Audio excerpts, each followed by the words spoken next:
Hi అండి. ఈరోజు మైసూర్ బొండ తయారీ విధానం చూద్దామండి. ఇది మీ అందరికీ తెలిసిన పిండి వంటేనండి. మైసూర్ బొండ కోసం అండి నేను ఫస్ట్ మీకు చెప్పడం మర్చిపోయాను. ఈ కప్పుతో నేను కొలత తీసుకున్నానండి. 1 కప్పు పెరుగు, ఈ కప్పు అంటే పెరుగు తీసుకొని దాంట్లో బేకింగ్ సోడా వేసి బాగా కలపాలండి. ఫస్ట్ పుల్లటి పెరుగు తీసుకోవాలి. కలిపాక తర్వాత ఏం చేయాలి, ఇదే కప్పుతోటి మైదా పిండి ఒక 3 కప్పులు తీసుకోవాలండి. 3 కప్పులు తీసుకొని ఆ పెరుగు బాగా కలిసాక బేకింగ్ సోడా వేసి బాగా కలిపాక అది కలిసాక 3 కప్పులు మనం జల్లెడ పట్టుకొని ఇదే కప్పుతోటి 3 కప్పులు పిండి పోసేసి మైదా పిండి పోసేసి ఇలా బాగా కలపాలండి. ఫస్ట్ పెరుగులో కలిపాక తర్వాత వాటర్ పోసుకుంటూ కొంచెం వాటర్ పోసుకుంటూ మళ్ళీ ఇలా కలుపుకోవాలండి. కలుపుకొని ఇలా వచ్చేదాకా ఇలా స్మూత్గా ఇలా పైకి ఇలా వచ్చేదాకా ఇలా కలిపి కొంచెం అంత జీలకర్ర అండి, సాల్ట్ కొంచెం మన రుచికి తగ్గ సాల్ట్ కొంచెం జీలకర్ర వేసేసి ఇలా పిండి ఇలా అయ్యేదాకా కలుపుకోవాలండి. స్టార్టింగ్ నేను మర్చిపోయానండి మీకు చూపించడం. కాకుంటే కప్పు పెరుగు 3 కప్పుల మైదా పిండి అండి. ఇది ఒకటి గుర్తుపెట్టుకోండి. వాటర్ మాత్రం తగినంత మనకు ఇట్లా కలుపుతుంటే ఎంతవరకు పడుతుందో అంతవరకు వాటర్ కలుపుకోవాలండి. ఇలా స్మూత్గా రావాలండి. చాలా టైం పడుతుంది కలిపేసరికి. ఇలా మంచిగా కలుపుకోవాలి. ఇగో ఇలా బీటింగ్ చేయాలండి. ఇలా లాస్ట్కి ఇలా అసలు చిన్న ఉండ కూడా లేకుండా నీట్గా బాగా కలుపుకోవాలండి. చూడండి, ఇగో పిండి ఇలా రావాలి.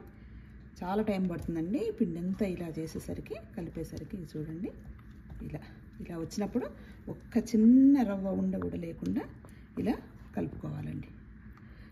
దీనిలో ఓన్లీ కొంచెం సాల్ట్ జీలకర్ర వేసేసుకొని ఇలా కలిపేసుకోవటం. ఇలా రావాలండి.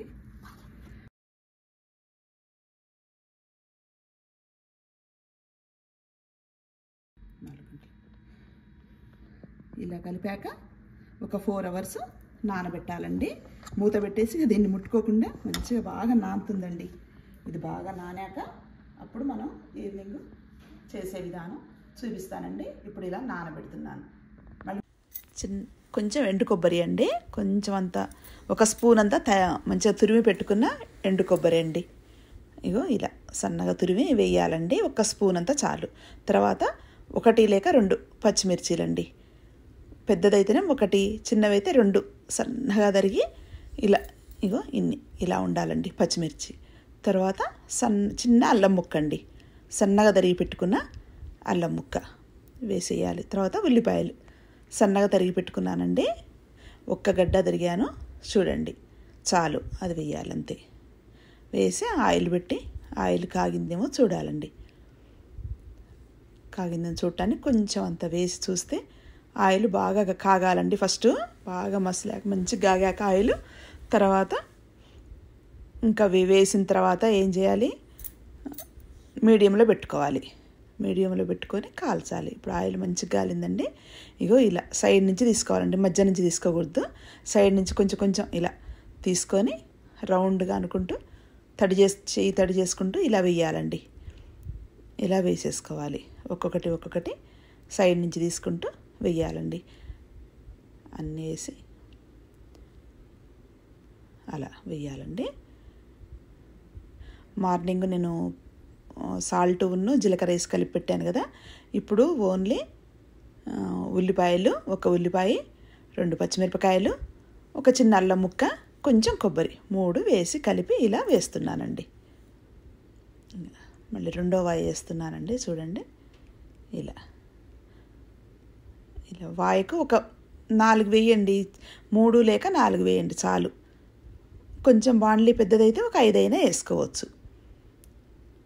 మంచిగా పొంగుతాయండి. ఫస్ట్ ఎక్కువ పెట్టుకోవాలి, మంట కొంచెం ఎక్కువగా పెట్టుకొని మంచిగా గాగాక తర్వాత మీడియం సైజులో పెట్టాలండి. మీడియంలో పెట్టేసి మంచి కాలనివ్వాలండి. చూడండి, ఇలా గోల్డెన్ బ్రౌన్ కలర్లో వచ్చాక తీసి సర్వ్ చేసుకోవటం, అంతేనండి. ఎలా ఉందండి వీడియో? నచ్చితే లైక్ చేయండి. మీ ఫ్రెండ్స్కు, ఫ్యామిలీ మెంబర్స్కు షేర్ చేయండి. నా ఛానల్ని సబ్స్క్రైబ్ చేసుకోండి. మరొక సరికొత్త వీడియోతో మీ ముందు ఉంటాను. అంతవరకు బాయ్.